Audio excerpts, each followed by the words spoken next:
Okay, Matteo here again. Last time we finished the functional part of an early game slime farm, and it is completely done. Last time we finished this. This is a small system that picks up all the slime balls, and it's able to unload the minecart. And so if the minecart picks up any slime balls, they will all end up in this chest, basically. So the farm will be producing slimes at a very low rates, but that's fine because we still have to get more materials to finish the house, the initial house. So I am thinking that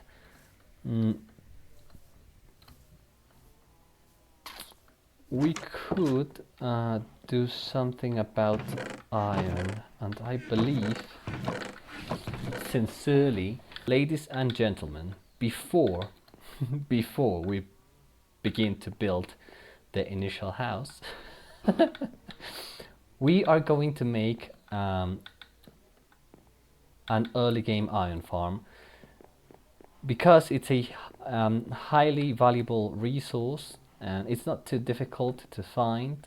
It's relatively easy to mine iron, and I actually have fun doing it, but I am beginning to use a lot, and I will continue to use a lot of iron. So it will be a good idea to have some sort of iron supply, passive iron supply, okay, as I play a small farm that's producing ingots, basically. We need villagers, that's for sure. Without villagers we cannot build it. So the first and most difficult resource to find for building this farm are the villagers. Okay, so two options.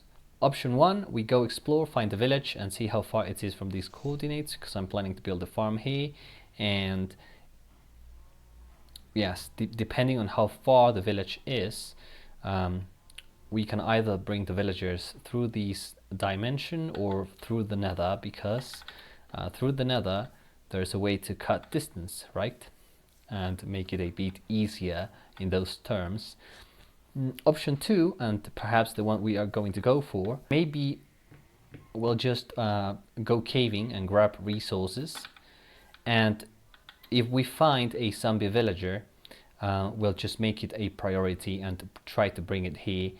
So we're going to go to the cave and see if we find a zombie villager. The other possibility we have, and I didn't mention it, we don't have to go to the cave. We can just wait until it is nighttime, and when a zombie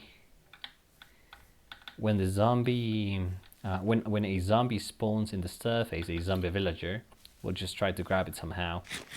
The thing is that because of the fact that I also need to get some resources, so I'll think in the cave I'll be actually killing two birds with one bullet. There's a few zombies in here, but none of them is a zombie villager, as you can see, just normal zombies. You see that one picked up the rodent flesh of the zombie we just killed. That's the can pick up loot skill. This one has it too. Look, you see, it's not too rare, but some of them do not pick up stuff. That means that this guy, for example, the one that has the rodent flesh in his hand, he is not going to despawn if I move away from him. There you go. No, I didn't see that creeper. Oh man, I didn't see that creeper, and I don't know where the hell I died. Well, I have an idea. You have 5 minutes to find your things before they disappear. And here you see, here's where I died. Okay, wasn't a big deal in this case. The only problem is that things are kind of everywhere, but nothing. I think we lost literally nothing. Okay, I came outside and it happened to be night time, so I'm just gonna walk around a little bit and see if I find zombies, or if I see a village that's relatively close to these coordinates, which is my house. My house is right there. I haven't cleaned my inventory, anything like that. I am just going to move around as much as I can and see if I get any zombie villagers. Highlight level. Oh, look at what we found. Oh my goodness. Oh yes, this is actually very good. This is actually very, very good. It's not too far away from the coordinates, right? I don't remember them exactly right now. I don't even remember where I walked. I mean, I have to check so that I can go back. Maybe we can even take the villagers in a boat. Oh, I can see my sugarcane there. So if I can just bring 2 of those villagers to this area, prepare an area here basically for the breeder. Basically build the breeder, probably on top of this small hill here. It's going to be something very, very small, and I haven't thought of how it is going to look like. I just know how it is going to work and how to set it up. We are going to try to get 2 villagers, and we're going to try to get those villagers to our house. Well, our attempt of house, because we've been building the initial house for a few episodes now. We continue in the same project because it's so ambitious. Since the village is not too far away from our house, and there's a, let's say, 40 to 50% of the distance we have to move the villager, it's water. I think it's going to be easy to use a boat to move these guys. We only need to move 2. Okay, I have successfully brought these 2 guys from the village, which is in that direction. I was fortunate to find that village. Without that, I would have had to wait for nighttime and explore and fight mobs until I found zombie villagers. So the villager breeder that we're going to build, it's actually quite simple, and it uses very, very little resources. This is a very, very popular villager breeder. It has been used for a long time. Yeah, this corner right here, why not? Maybe 3 or 4 blocks separated from the ground. It doesn't have to be a lot. Okay, we'll make it 5. So this is the height. The villagers are going to be at this height. So what you need to do basically, it's build a small platform like this one. On top of this platform, you're going to place some beds with these orientation. You just have to make sure to leave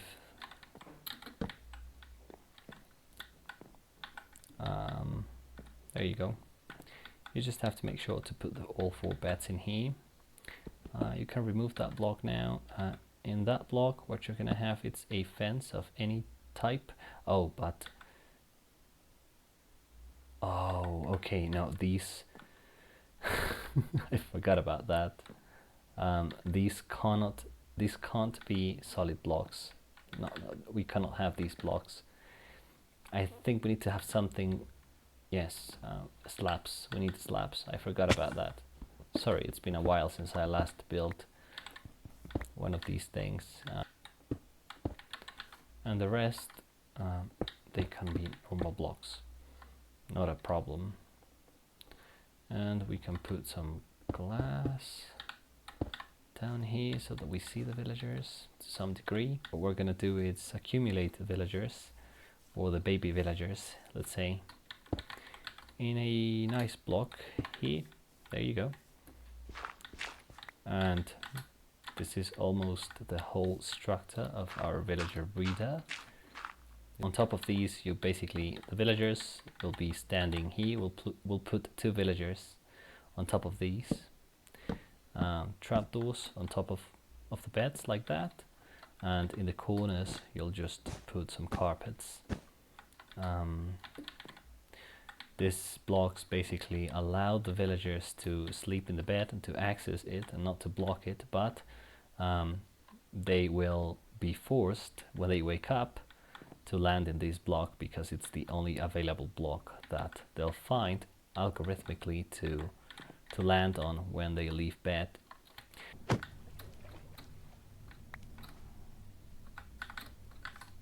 Look in here, my friend. Come here, grab the bed. Grab the bed. No.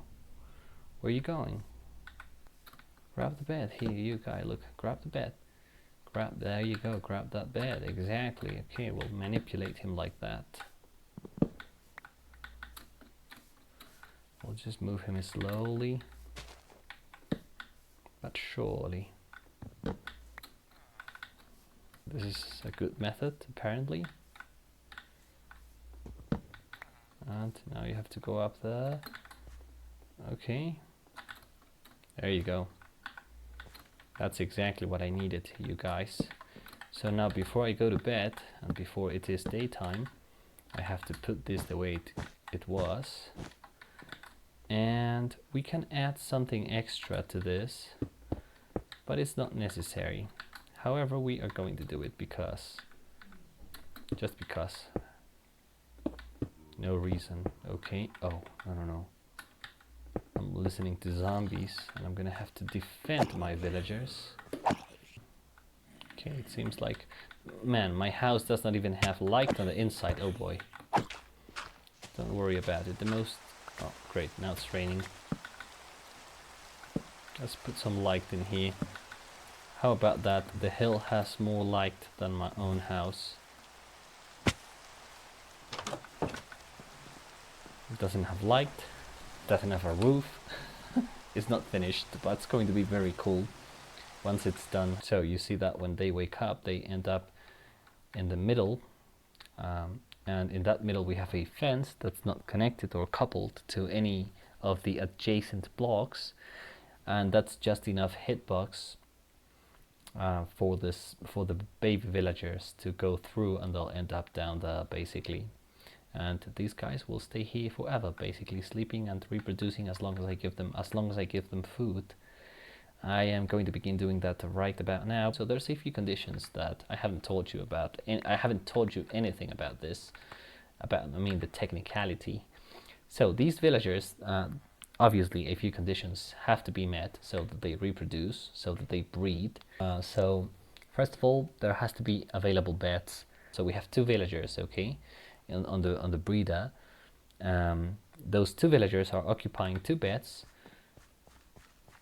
and there's 2 extra beds for the new villagers, let's say. So that's one condition that has to be met. There has to be available beds for the new villagers. If there's not, at least well, 1 bed would be enough, but for design, aesthetics and efficiency in terms of trapping the villagers and making everything look symmetrical, having 2, it's just better. So beds are one thing. There has to be available beds. 2, well, you need to have at least 2 villagers for breeding, otherwise there won't be any breeding, right? They don't just clone each other. Third condition, they need to have food, a sufficient amount of food in their inventories, both of the villagers. That sufficient food term, it's associated to a number, and it varies depending on the type of food you give them. When they reproduce, they consume this food. It doesn't stay there forever in their inventory. And sufficient amount of food means sufficient amount of bread, sufficient amount of potatoes, and there's a number associated to each type of food to define what sufficient is, so that they can reproduce. So that's another condition. What else? And also they have this 20-minute cooldown. No, not 20 minutes. What am I talking about? It's not 20 minutes. 20 minutes. It's what takes the small guys to grow into adult villagers. The cooldown is 5 minutes, I think. So yeah, both villagers that bred, okay, they need 5 minutes to reproduce a new villager if all the other conditions are being fulfilled. So that's let's say that's condition number 4, okay. They cannot, they must have not reproduced, or they must have not bred in the past 5 minutes, and all the other conditions have to fulfill so that they can make new villagers. Those are the 4 conditions that I can think of. They will all end in this small block, and from this small block we'll just pick them all up. And that's what the villager breeder is all about. We're going to use that for other projects, not just for the iron farm, early game iron farm. So I'm going to build only a singular module iron farm, I think, because if I build more, the farm's going to be sufficient while I am playing and doing stuff.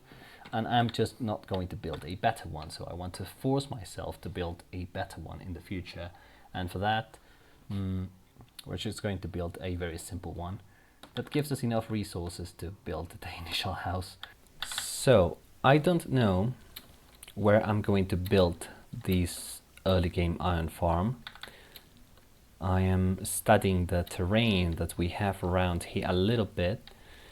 There's something I don't like about this, and it is the fact that there's plenty of small hills in here. This is not too plain.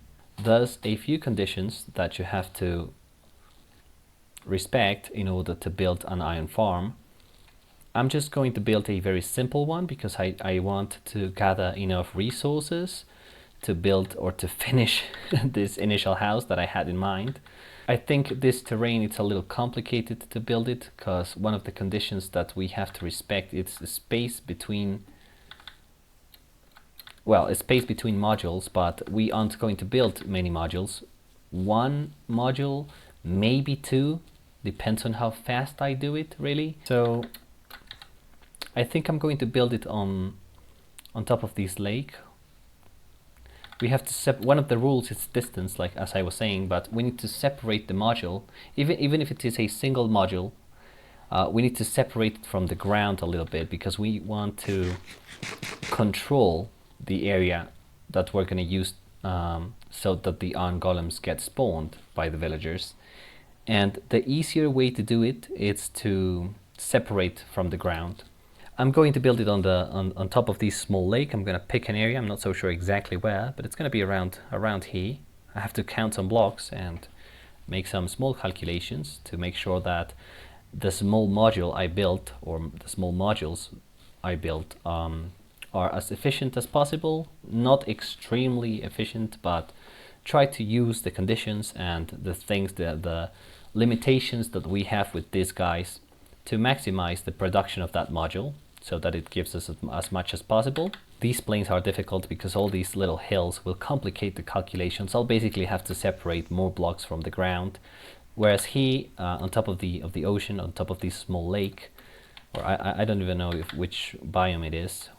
Maybe it is a river. Above water, everything's plain, nice and simple, and iron golems cannot be spawned underwater, let's say, or on top of the water. So that way I'll kind of spawn proof. It's not spawn proof, but that's not its purpose. Its purpose is to facilitate me calculating the distance from the ground. If I have a ground that's plain consistent at one level, it's easier than if I have just many small hills and I have to see, okay, this one's this far away from that one. I'm gonna have to terraform this one, and well, so that everything fits.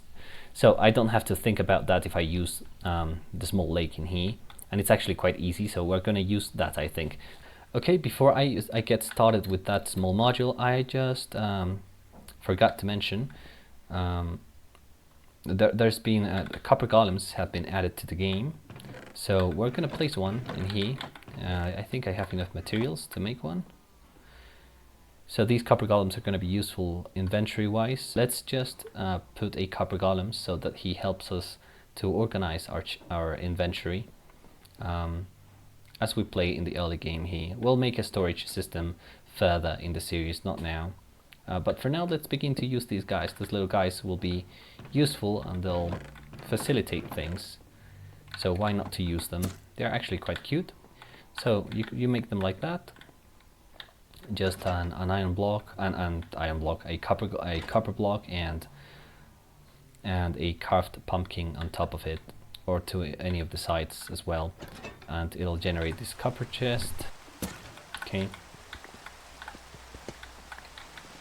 so we have our copper golem here. So these guys will help us to organize stuff. And I have no empty chests. I actually have these 2 empty chests, so I have to put something there. So copper golems have been added. We're gonna see how they work, and maybe we'll do something with them further in the future. For now, we're just going to focus on what we need to finish the initial house. Okay, I think I have selected a location to start this small project. So I am in the middle of the lake here, next to the house. The first step is to separate from the ground. We're gonna think of water as ground level. So we're gonna think that water has. That's not the case, but that's the way we're gonna think. We're gonna think that water, it's every single water block in here, it's a valid spawn space for the golems. I am going to think like that because I'm planning to on building paths and stuff on top of these small lake or river in the future, and I don't want those paths to interfere with the farm that I'm going to build now. So that's why we're going to think of water as the level, as the ground level. I'm going to separate from the ground. Exactly 21 blocks. So 1, 2, 20, 21. Okay, 21 blocks here. It's Y level 83. I think I have enough space to build 2 modules.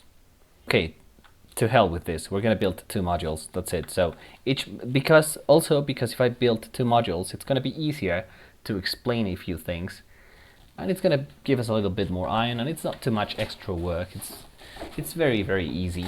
So for farming iron golems, you use villagers. That's basically what you use. That's the standard thing and the only way to do it, I think.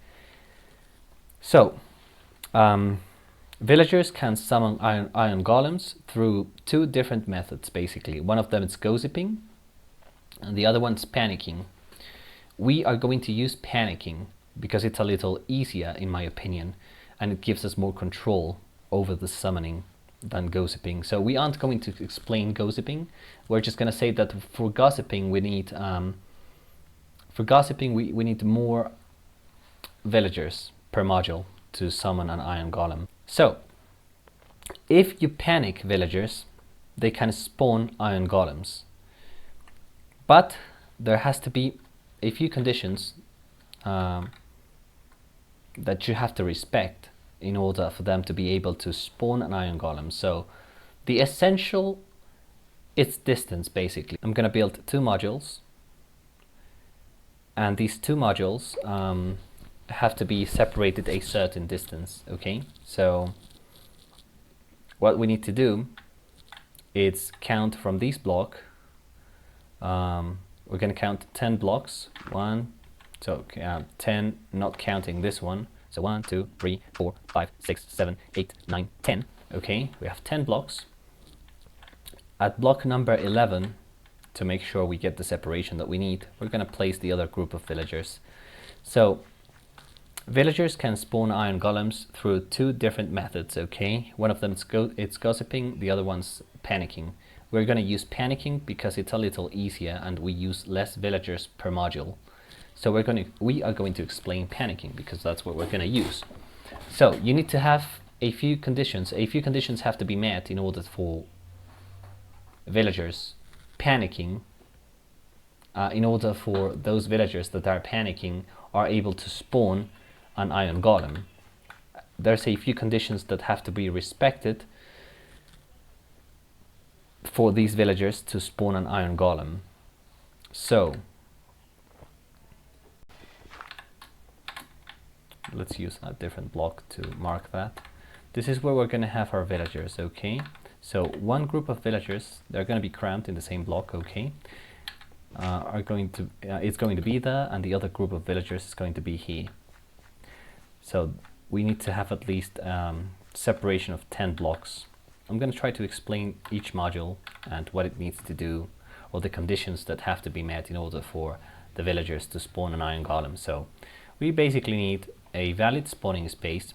We need at least 3 villagers. We need them to be in panic mode. Okay, I'll explain that in a moment. And they need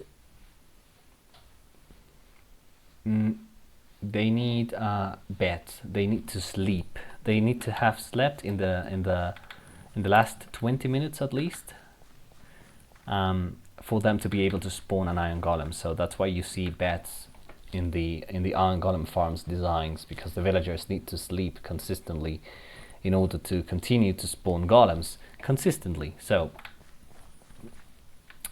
the beds are going to be here. The design of the modules we're going to use a standard design. I mean, you're going to have, if this is the spot where we're going to have the 3 villagers, we're gonna have these 2 blocks in here and two more blocks in here, and these 2 blocks will be a part of that module. And in those blocks we are basically going to have, oh wait a second, so one of the beds, it's actually going to, I'm gonna have to change these ladders. I'm gonna have to change that. Okay, so one of the levels is gonna, one of the beds is gonna be here, and this is just gonna be a spot for the zombie. So why a zombie? Because the zombie, it's the method we're going to use to get the villagers in panic mode. When villagers get site-to-site vision, okay, with a zombie or a few other mobs, they get or enter into panic mode. If they are into panic mode and they have slept in the past 20 minutes and there's a valid spawning space for summoning the golem, and additionally neither of them have detected a golem, and also neither of them have summoned an iron golem, or neither of them has been near a summoning of an iron golem. If all those conditions are met, they can spawn an iron golem if they find a valid spot. So that's basically what we need. We need to give them beds so that they can sleep. We need to panic them with a zombie because it's the easiest method and the easiest mob to manage, to control. And we need to get the golems that they summon as fast as possible off the area of detection that they have. If they detect an iron golem, they won't be able to spawn another one in 30 seconds. If they are near an iron golem summoning, they won't be able to spawn a golem again in 30 seconds. But the area for each thing that they verify, it's different. So if they are near a summoning of an iron golem, it's 10 blocks. If they are within 10 blocks of the summoning of the iron golem, they won't be able to spawn another one until 30 seconds have passed. And the detection range, it's 16 blocks, so it's a little bigger, okay? If they detect an iron golem, which is just an iron golem being around or entering an area, that area specifically, they won't be able to spawn a golem for the next 30 seconds as well. So there's a few conditions that have to be met. It's a little complicated. I think it's easier to do it than to explain it.